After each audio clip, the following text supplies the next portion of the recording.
Art is a universal concept that's always been around us. But how exactly did it start? And how did it evolve as time passed by? Art has been around for a long time, dating back to the times where cavemen still walk along the earth. During the Paleolithic period, cave paintings were found during the Ice Age. The art during this time consisted of carvings of animals, most particularly reindeer and bison, being hunted on the bare stone walls. The period of Mesolithic was one of climatic instability. The art during this time were presented as geometric with restricted color range and are dominated with the use of red ochre. Painted pebbles, ground stone beads, perforated shells and teeth, and amber are examples of art objects used during this time. During the New Stone Age, also known as Neolithic, painting began to fade away in Northern Europe.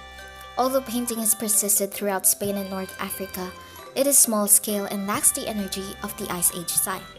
Around 600 BCE, freestanding sculptures first emerged in Greece. This period was also known as the Archaic period. The emergence of life-size stone statues and the transition from black figure vase painting to red figure vase painting characterized this period. Athens ruled Greece politically, economically, and culturally after defeating the Persians in 479 BC. Greek city-state painters and architects developed a sort of creative naturalism that could both transmit the classical Greek ideal of human self-reliance and serve the religious demands of the people. The same regularity and ideal proportionality that can be seen in temple design can also be found in classical-era human body sculpting. The countless drawings and engravings found in European caves and shelters dating back to the Ice Age are referred to as cave art. It's also known as parietal art or Ice Age rock art, and it's a broad word for any form of human-made image on the cave or rock shelter's walls. The history of visual art in Europe is encompassed by European art, sometimes known as Western art. Paleolithic rock cave paintings and petroglyph art characterized the period between the Paleolithic and the Iron Age, and was indicative of the period between the Paleolithic and the Iron Age. Egyptian art refers to the paintings, sculptures, architecture, and other works of art created by ancient Egypt's civilization in the lower Nile Valley. Images of animals, humans, and supernatural creatures engraved on rock walls in Egypt during the pre-dynastic period. Although primitive in comparison to later advances, these early paintings still represent an important element in Egyptian cultural consciousness: balance. Civil and political principles and leaders were frequently depicted by Roman artists during the Republican period. Many public works were commissioned by the government, while affluent persons commissioned works for their own leisure. The Roman artists loved the skill of Greek art and building, embracing the Greek usage of idealized human proportions and architectural orders. They also took on the personas of a few Greek gods. Medieval art refers to a time known as the Middle Ages, which encompasses a wide range of art and architecture. The creative heritage of the Roman Empire and the iconographic style of the early Christian church were mixed with the barbarian culture of Northern Europe to generate work during this period. The word Romanesque has been attributed to the art and architecture of the 11th and 12th centuries because Western Europe's structures of this period adopt forms akin to those of the old Roman Empire, such as rounded arches and strong brick walls. Other important artistic products of this period included wall painting, manuscript illumination, enamel work, and ivory carving. In the early 12th century, Gothic art emerged in the Ile de France, and its extraordinarily ornate forms quickly swept over Western Europe. During the Italian Renaissance, the name Gothic was coined to describe the style of the Goths, or Germanic persons, who had destroyed the Roman Empire's classical culture. Naturalistic representation is becoming more popular in Gothic imagery, which rely on the viewer's ability to recognize the items represented rather than abstract symbols to communicate meaning. The term Renaissance comes from the French word renaissance, which means rebirth. The Renaissance has traditionally been regarded as a birth of Greek and Roman ideals, with increasing usage of classical aesthetic forms among the results. The majority of paintings and sculptures in the early Renaissance dealt with religious themes, although these scenes were now shown in earthly rather than celestial settings. Renaissance artists developed settings with genuine landscapes and incorporated a mathematical perspective to their work by eradicating the flat, abstract background of many older medieval works. One of the most vigorous periods of development in the visual arts occurred during the High Renaissance historical period. During this time, oil painting became popular, allowing Renaissance artists to produce glistening transparent effects, smoky effects, and dramatic chiaroscuro. Late Renaissance art and architecture replaced the previous period's regularity and symmetry with twisted and unstable shapes. The Burial of Count Orgaz by the Spanish emigre El Greco is an example of Renaissance artists' strong, colorful style, which frequently extended or distorted the human form. Mannerist is a term derived from the Italian word maniera, which means style, and refers to an exaggerated stylization of form that calls attention to itself, a type of art for the sake of art. During the 19th century, art patronage migrated progressively to the capitalist bourgeois and national academies, with art dealers and critics gaining prominence. Paris was the epicenter of Western artistic activity, and the French Academy and Salon represented the establishment, preferring neoclassicism at the start of the century and Romanticism later. Neoclassical artists, particularly those in France, created sharper, more lightly ordered imagery in the late 18th century, rejecting the lively and light-hearted nature of Rococo painting.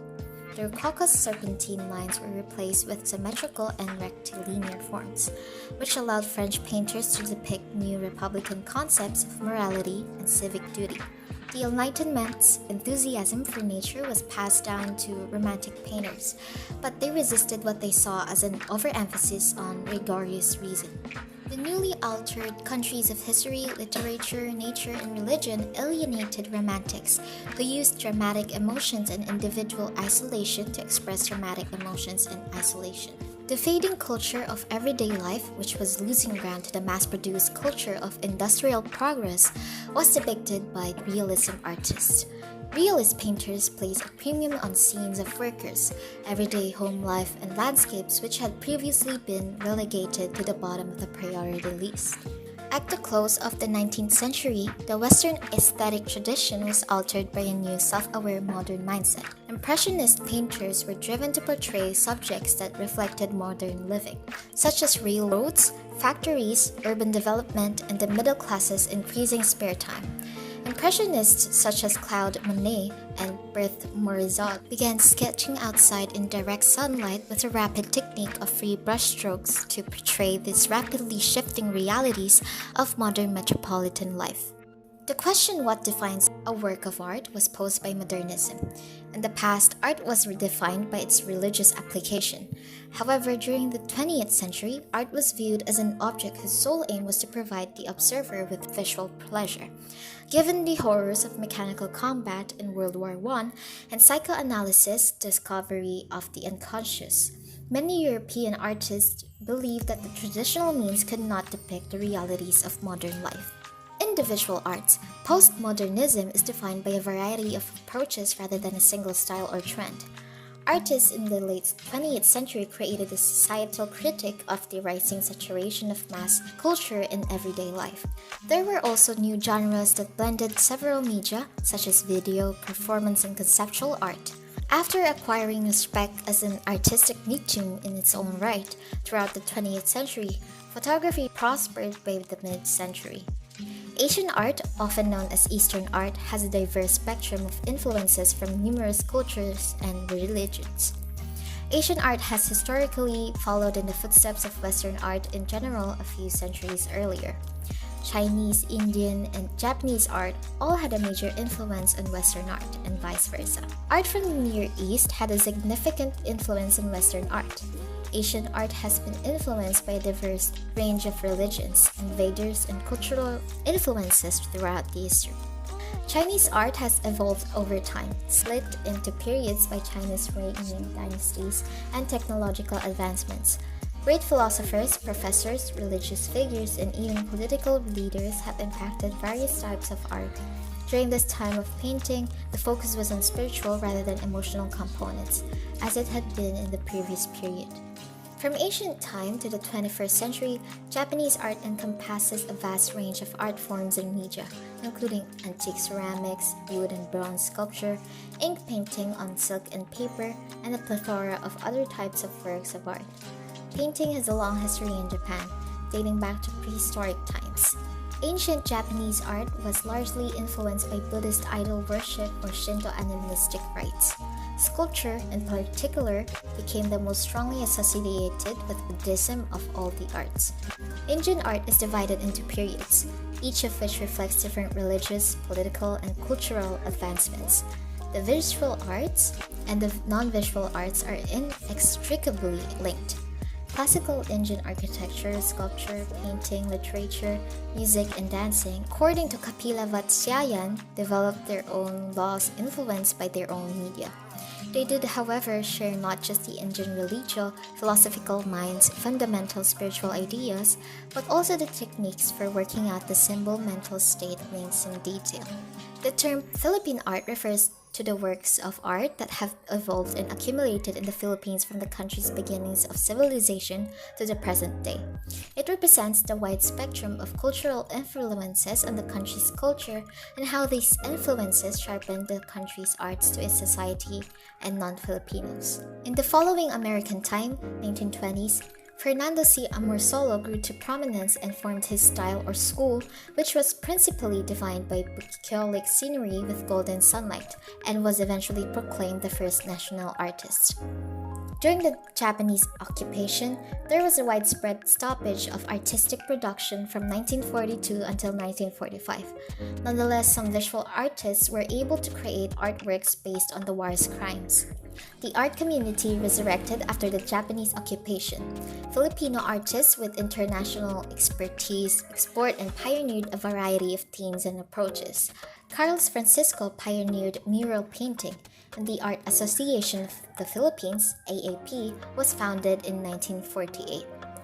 Following that, in the 1950s, with the advent of numerous schools of thought, the Philippine Art Gallery, or PAG, was created with young modernists as the key figures. During this time, the majority of 1960s artists continued to create noteworthy works. The birth of several movements such as the People's Arts, or Art for the Masses, protest art, social realism, and the establishment of the National Artist Award, 1972.